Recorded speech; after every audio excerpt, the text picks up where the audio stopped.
PM Modi का नाम Epstein files में आया है और इस पूरी कहानी को मैं आज डिटेल में बताने वाला हूँ। ये कंट्रोवर्सी शुरू होती है 30 जनवरी 2026 को, जब अमेरिका के डिपार्टमेंट ऑफ जस्टिस ने 3.5 मिलियन पेजेस के नए डॉक्यूमेंट्स रिलीज किए। इन नए डॉक्यूमेंट्स में 9 जुलाई 2017 का एक ईमेल मिला जिसमें लिखा था, Indian prime minister Narendra Modi ने जेफरी एप्स्टीन से एडवाइस ली और इजराइल में जाकर अमेरिका के प्रेसिडेंट के फायदे के लिए डांस और सिंग किया। ये ईमेल उसी टाइम का है जब पीएम मोदी इजराइल विजिट पर गए थे।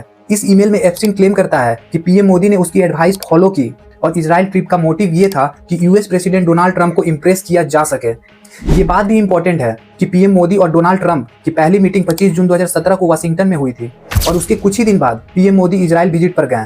पीएम मोदी का नाम पहले भी एप्स्टीन से जुड़े डॉक्यूमेंट्स में आ चुका है। नवंबर में हाउस ओवरसाइट कमेटी के डॉक्यूमेंट्स रिलीज हुए जिसमें ये बात सामने आई कि मई 2019 में एप्स्टीन ने अपने पुराने एडवाइजर स्टीव बैरोन को पीएम मोदी से मिलवाने की कोशिश की।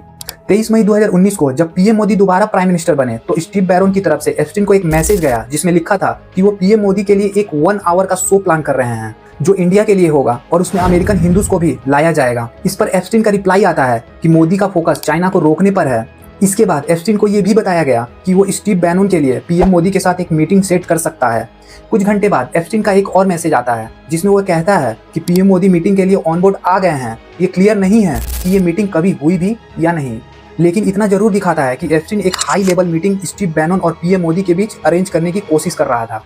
इसके अलावा मार्च 2017 के डॉक्यूमेंट्स ये दिखाते हैं कि एप्स्टीन कई लोगों से बात कर रहा था पीएम मोदी के डिप्लोमेटिक शेड्यूल को लेकर, और इन लोगों में से एक नाम अनिल अंबानी का भी था। रिपोर्ट्स के मुताबिक मार्च 2017 में अनिल अंबानी से जुड़े एक ईमेल अकाउंट और एप्स्टीन के बीच बातचीत हुई थी। इस ईमेल में एक आर्टिकल शेयर किया गया जिसका टाइटल था dear Jeffrey info BR Anil.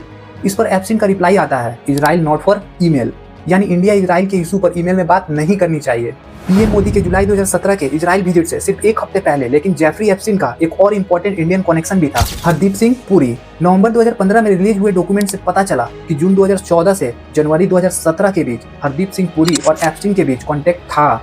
30 जनवरी 2026 को रिलीज हुई नई फाइल्स को कांग्रेस ने नेशनल सेम कहा। कांग्रेस ने सवाल उठाया कि पीएम मोदी ने एप्स्टीन से कौन सी एडवाइस ली और उसका मतलब क्या था। मोदी गवर्नमेंट ने तुरंत इन सब क्लेम्स को रिजेक्ट कर दिया, लेकिन ये भी सच है कि इन डॉक्यूमेंट्स में कहीं भी ये प्रूव नहीं होता कि पीएम मोदी या किसी और का एप्स्टीन के क्राइम से डायरेक्ट लिंक था। हाँ, ये डॉक्यूमेंट्स ये जरूर दिखाते हैं कि 2017 से 2019 के बीच एप्स्टीन इंडिया, इजराइल और अमेरिका के बीच खुद को एक फैसिलिटेटर के रूप में प्रोजेक्ट करता रहा और वो ये क्लेम करता रहा कि अपने नेटवर्क के थ्रू वो पीएम मोदी के डिसीजन पर इन्फ्लुएंस डाल सकता है। तो आप इस पूरे मामले पर क्या सोचते हैं, कमेंट करके जरूर बताएं और ऐसे ही वीडियोस के लिए मुझे फॉलो करना ना भूलें। जय हिंद।